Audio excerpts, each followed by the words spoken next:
não tem verba para realizar, a gente sabe que tem muita coisa que precisa ser feita e não tem dinheiro.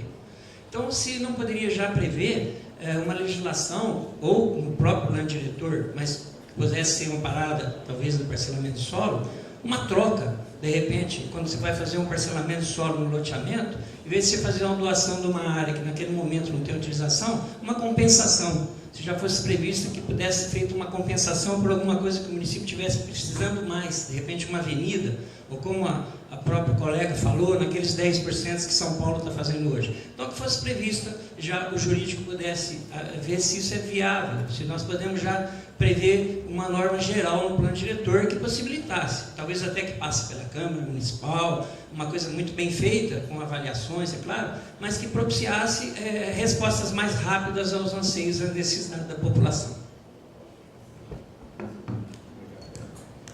Obrigado.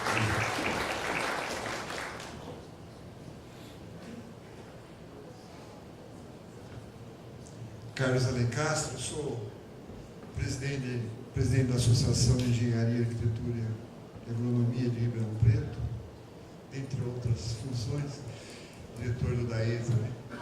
E eu queria... estou de pleno acordo com o que o João Teodoro colocou aqui. Nós temos uma preocupação com a Zona Leste muito grande aqui em Ribeirão Preto, né? É um debate que já vem de longa data. Eu senti assim que estamos no caminho aqui de se propor essa expansão para a Zona Leste de uma forma ordenada, né? Sempre foi essa a preocupação. Não sou contra essa ocupação, quero deixar esse depoimento aqui, porque entendo que, se nós não fizermos uma ocupação de forma ordenada, aquilo vai ser ocupado de forma desordenada.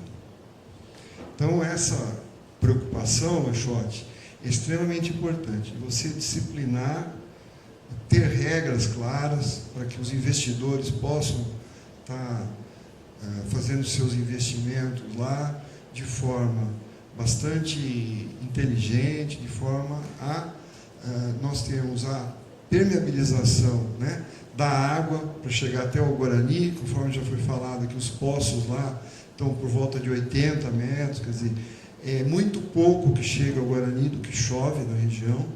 Então, se a gente transformar, né, aquilo numa coisa muito impermeável, a água que vem para a gente consumir aqui em Ribeirão Preto vai estar mais longe, cada vez mais longe.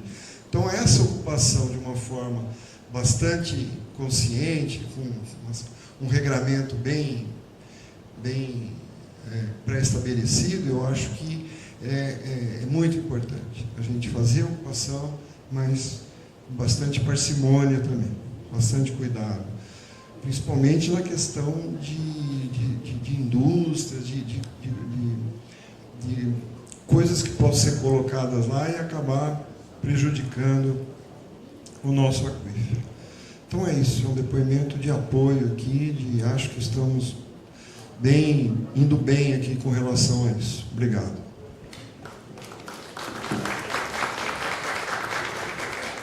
Muito obrigado, Carlos. Continua, Molina, por favor. Molina da Serra. Nem sei se devia falar porque eu não sou conselheiro, na realidade eu estou aqui como assessor, né?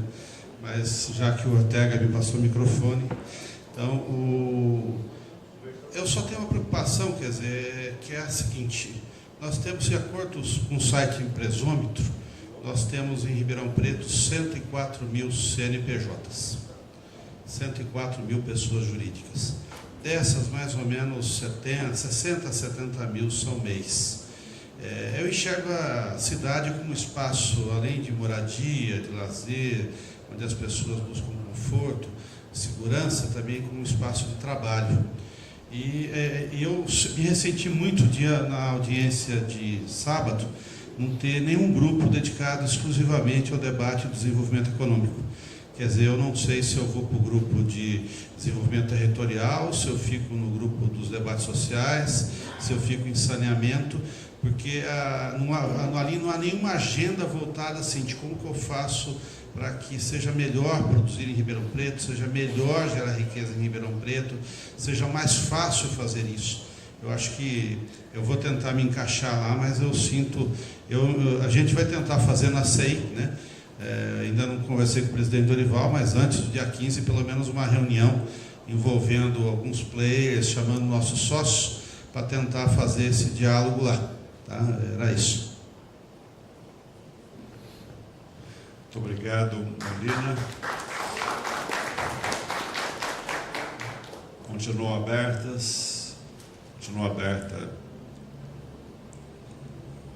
inscrição.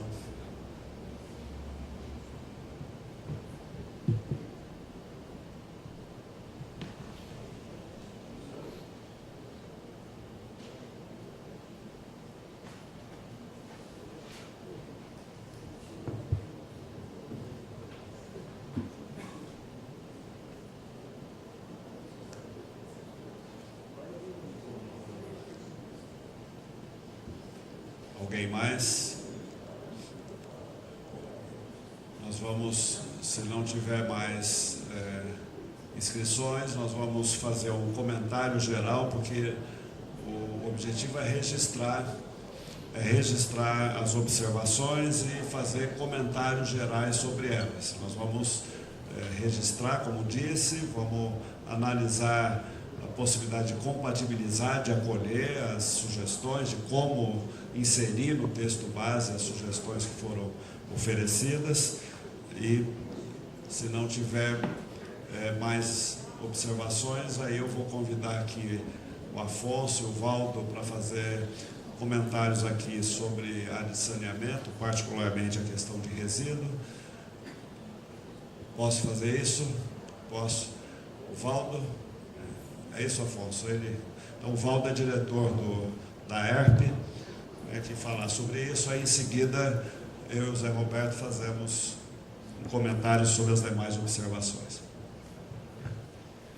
Boa tarde. Com relação aos resíduos sólidos, que foi a sua pergunta, hoje a legislação que rege a política brasileira de resíduos sólidos estabelece alguns critérios que devem ser previstos em qualquer plano de saneamento para ser tratado, inclusive a política de a reversa. No plano estão estabelecidas 3 condições básicas, que a primeira, a questão urbana, do resíduo sólido urbano, que é o chamado lixo domiciliar, e a parte de galhos. A segunda, que são os resíduos perigosos, e a terceira são os recicláveis. Isso vai ser contemplado num estudo geral que deve contemplar o Plano Municipal de Saneamento na vertente resíduos, manejo de resíduos. Uma outra questão que também deverá ser disciplinada pelo Plano Municipal de Saneamento na área de resíduos sólidos é o reaproveitamento energético desses resíduos. Então, tudo isso serão trabalhos detalhados pelo Plano Municipal de Saneamento na vertente resíduos. Então, são especificações que, dentro dessas 4 linhas, deverão ser tratadas.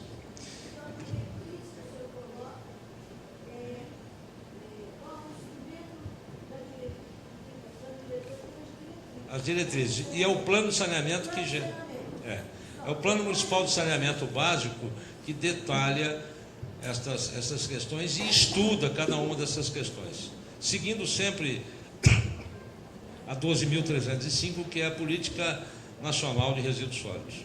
Ok? Muito obrigado, Valdo. Eu vou agora fazer, então, um comentário sobre as observações que foram feitas, e se tiver alguma coisa, Roberto, puder complementar, que faltar aqui, volto a dizer, o objetivo é só esclarecer e não contestar absolutamente. Primeiro, só queria lembrar que no plano diretor, conforme as diretrizes que foram estabelecidas em todo o processo de alinhamento de como devia ser esse plano diretor, foi dito no início, a decisão foi não incluir no plano diretor dispositivos que devem estarem presentes em planos setoriais, em códigos ou em planos setoriais. Então, a representante do Conselho da Cultura, que viu a ausência de detalhamentos da área da cultura, não tem da cultura detalhamento, como não tem das outras áreas também, não tem detalhamento, o que é típico de plano diretor de uma cidade do tamanho de Ribeirão Preto. Uma cidade pequena, menor, aí sim você vai enxergar no plano diretor detalhamento, porque essas cidades menores não comportam ter planos setoriais, cada um o seu. Agora, Ribeirão, o porte dela, como o prefeito colocou aqui, o porte, a estrutura, os desafios, justifica ter planos setoriais específicos. Se o da cultura precisa ser aprimorado, vamos trabalhar para que ele seja aprimorado e que ele avance ainda mais, que eles já conquistaram, ela mesmo relatou aqui, várias conquistas, e a área da cultura é uma área fundamental pela transversalidade que ela tem. A professora Maria Lúcia faz uma série de observações que estão registradas e serão consideradas. Só queria dizer que, em relação à lei de HIS, está previsto aqui a lei de HIS como instrumentos de planejamento. No artigo 7º, item 12, já está previsto a lei de habitação de interesse social. Mas quero aproveitar e dizer que ela não só está prevista, mas nós estamos com um grupo de trabalho funcionando, trabalhando para uma proposta, formulando uma proposta de lei de habitação de interesse social, que vai, portanto, ao encontro do que você está propondo, né? Queria dizer também, vamos ver, em relação ao HIS, está ok. Queria comentar a Suzana quanto à ampla divulgação dos debates, das leis complementares. Isso está previsto, todas as discussões depois do plano diretor, e a exemplo do plano diretor, serão feitas audiências públicas como essa, oportunidade de contribuição pela internet. Então, amplo debate aqui e depois na Câmara também, amplo debate de formulação das leis e códigos complementares. A Larissa fala de inserir dispositivos de uso consciente, de consumo per capita, sobre a questão da legislação tributária. Tem uma série de dispositivos aqui, no artigo 7º também, que fala sobre incentivos tributários. Especificamente desse ou daquela área, aí na lei específica. Então, na lei de meio ambiente, aí sim pode estar presente os dispositivos de incentivos tributários, como para a área da habitação de interesse social. Também será na lei de habitação de interesse social que terão os destaques do tipo de incentivos para favorecer, como foi colocado aqui, para favorecer e facilitar a revitalização de áreas centrais, como foi abordado aqui por alguns de vocês. Sobre o pedido para a explicação sobre resíduos sólidos da Marisa, isso já aconteceu. O Leonardo, da ACI, que comentou sobre incentivos para a revitalização central, então é esse o comentário, já está lá a diretriz, e aí, tanto na lei de uso e ocupação, sobretudo na lei de uso e ocupação, terão lá os indutores para que essas revitalizações sejam estimuladas e realmente aconteça. Daí a importância dessa lei e outras conexas a ela sejam viabilizadas, elaboradas em até um ano e aprovadas o mais rápido possível pela Câmara.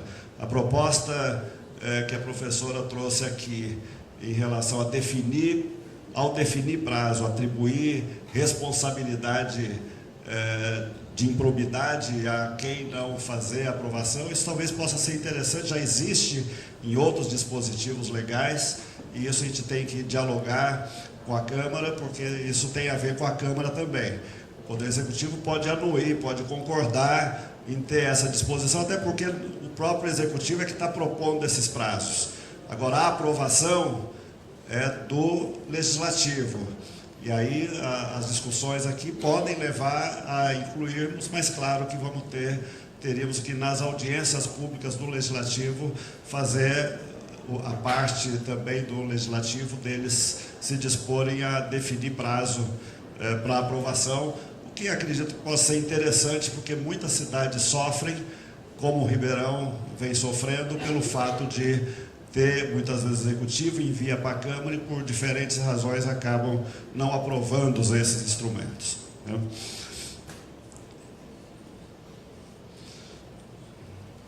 O João Teodoro falou sobre a questão do cadastro de infraestrutura da cidade. Vamos avaliar se é aqui que inclui ou se é no outro instrumento da lei de uso, mas acho que é importante, de qualquer maneira, ter sim esse cadastro, isso é fundamental tê-lo, né? Sobre desenvolvimento econômico, consta aí as diretrizes de desenvolvimento econômico, e penso também que a gente precisa avançar mais nessa matéria, tanto desenvolvimento econômico quanto desenvolvimento social. Essa semana teve uma reunião sobre essa matéria e creio mesmo que temos que avançar nisso. Eram esses os comentários gerais que eu tinha a fazer. Se escapou alguma coisa, vocês podem me ajudar? Tem algum ponto que vocês acham que teríamos que complementar? Pois não.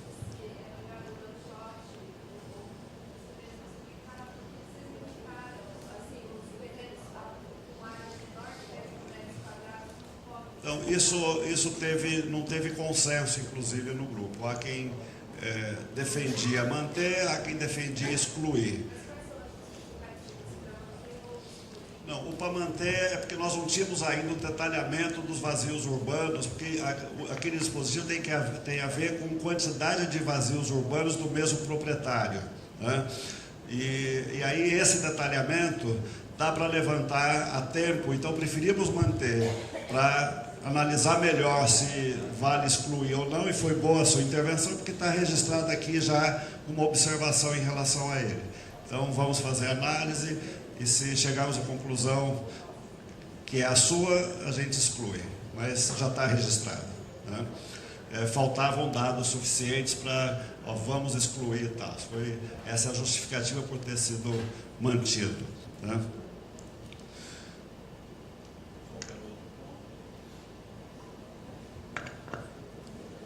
Acho que era isso.